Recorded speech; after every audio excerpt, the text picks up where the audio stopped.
Hey les amis, comment ça va? Aujourd'hui, on a réalisé du pain avec Rapinette. Regardez-moi un petit peu le moelleux. Donc celui-ci, on l'a cuit au four et celui-ci à la poêle. Alors, si vous venez tout juste d'arriver sur la chaîne Cuisine Rapide et que vous n'êtes pas encore abonné, je vous invite à le faire en cliquant sur le petit bouton qu'il y a juste en bas de la vidéo, c'est marqué en rouge s'abonner. Cliquez dessus, c'est entièrement gratuit et en plus, vous allez apprendre énormément de choses. On part en cuisine, c'est parti. Bon, on va réaliser un matelas. Donc là, j'ai 500 g de farine, 500 g de semoule extra fine. Ici, j'ai 40 grammes ou 42 grammes de levure fraîche boulangère. Si vous avez la levure sèche, prenez seulement 20 grammes, ok? Donc là, j'ai bien 40 grammes de levure fraîche boulangère, d'accord? Une cuillère à soupe de sel, elle est là. La cuillère à soupe de sel, elle est ici. Donc une cuillère à soupe de sel. Ensuite, on va mettre de l'huile d'olive. Donc l'huile d'olive, je mets à peu près à 3 bonnes cuillères à soupe. Ok, je vais mettre l'eau tiède. Alors l'eau tiède, je vais commencer avec 620 millilitres et je vous dirai la quantité tout à l'heure, hein, d'accord? La quantité que j'aurai utilisée au total, d'accord? Parce que ça dépend des farines. Il y en a qui absorbent plus que d'autres. Ensuite ici j'ai des graines de nigel. Graines de nigel, très très beau pour la santé. Je vais en mettre dedans, vous n'êtes pas obligé, hein, sinon vous mettez des graines de sésame ou vous mettez autre chose. Ici j'ai de l'anis vert. Je crois qu'on appelle ça le nafa en arabe. Ok, je vais en mettre aussi un petit peu dedans. Ok, 2 bonnes pincées, voire 3 bonnes pincées, ok. Et je pétris pendant au moins 5 minutes. Hein. Donc ça y est, la pâte est bien pétrie, hein, d'accord. Alors on la reforme comme ça en boule. Et ici, on va la laisser pousser tranquillement. Il faut que ça arrive là, en fait. Il faut que ça triple de volume, ok. À tout à l'heure, ça peut prendre 1 heure et demie, ok. À tout à l'heure. Bon, la pâte, elle a bien gonflé, hein, vous avez vu. Hein. Moi, ça a mis 1 h 30 de mon côté. Donc là, Rabinette, elle va séparer cette pâte en 3, certainement, dans les assiettes. Elle arrive, Rabinette, elle est là. Ok, alors, dans la grande assiette, elle va mettre un peu de semoule. Et je pense qu'elle va déposer ses pâtons dedans, hein, pour les former. Et les 3 assiettes qui sont là-bas, c'est pour laisser les pâtons repousser encore une fois 20 minutes, Assia, à peu près. Même pas, Ou même pas, hein, d'accord. Ouais, Donc là, elle se mouille les mains dans l'eau. même pas Ok.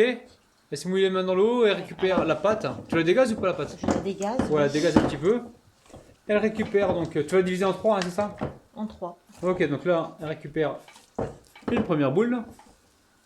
Vous avez vu? Première boule. Bravo, tiens. Elle est fatiguée la pauvre, elle a travaillé toute la journée. Allez. Allez, elle dépose sa boule directement avec la semoule. Ok. Voilà, directement sur l'assiette. Là, pareil, elle se remouille les mains. Ok.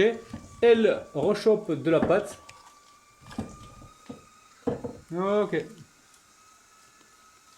La belle pâte. Voilà, pareil, dans la semoule.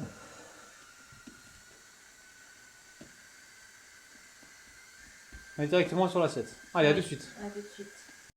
Bon, elle a fait la première plaque, d'accord. Au niveau de la quantité d'eau, je vous dirai exactement. Hein. Il faut aller au moins jusqu'à 650 grammes d'eau. Entre 650 grammes d'eau et 700 grammes d'eau, hein, d'accord. Ok. Donc là, je vais laisser pousser une deuxième fois et on se retrouve juste après. Une troisième fois, pardon. Ok, donc là, ça a repoussé au bout de 25 minutes, hein, d'accord. J'ai mis ça dans un endroit tiède. Donc là, j'ai cassé un œuf. Il y a juste un œuf, hein, que j'ai mis, voilà, que j'ai battu avec la fourchette. Et je viens badigeonner le dessus. Alors à la base, je devais faire des matelots et en cours de route, j'ai changé d'avis en fait. Hein, et je vais cuire ça au four légèrement doré, ok? Donc là, le four il est en train de préchauffer à 240 degrés. On est parti pour une cuisson d'environ 10-15 minutes. Hein, à tout de suite. Donc les 2 premiers pains, on va les cuire au four et le 3e pain à la poêle, hein, d'accord? Allez, à tout de suite. Bon, j'ai sorti le pain, il est encore chaud, il est temps de passer à la dégustation. Donc vous avez 2 cuissons, là, une au four, une à la poêle, d'accord? 15 minutes pour celui-ci, puis à la poêle, c'est à surveiller. Franchement, les deux me plaisent. C'est à vous de choisir. Alors, je vais peut-être vous couper une part pour vous montrer l'intérieur. Je vais pas manger parce que c'est le ramadan. Hein. Ça va bien être qui me surveille du coin de l'œil si je mange ou pas. Donc là, le pain, il est chaud. Hein. Je vais vous montrer l'intérieur, aidez-moi. L'intérieur avec les graines de nigel. Oh là là, ça sent bon. Hein. Ah ouais, c'est nickel ça. Oh là là là là. Et là, on a le pain cuit au four. Le pain cuit au four qui est moelleux, on dirait de la brioche. Hein, c'est dingue. Celui-là, je ne l'ouvre pas, il est encore très très chaud, hein. Je ne peux pas l'ouvrir tout de suite. Les amis, prenez soin de vous, n'oubliez pas, petit pouce vers le haut, abonnez-vous à la chaîne Cuisine Rapide si ce n'est pas encore fait. Nous, on se retrouve donc tous les jours le matin à 9 h pour la vidéo du jour et on se retrouve également l'après-midi en live à partir de 17 h pour cette période de Ramadan.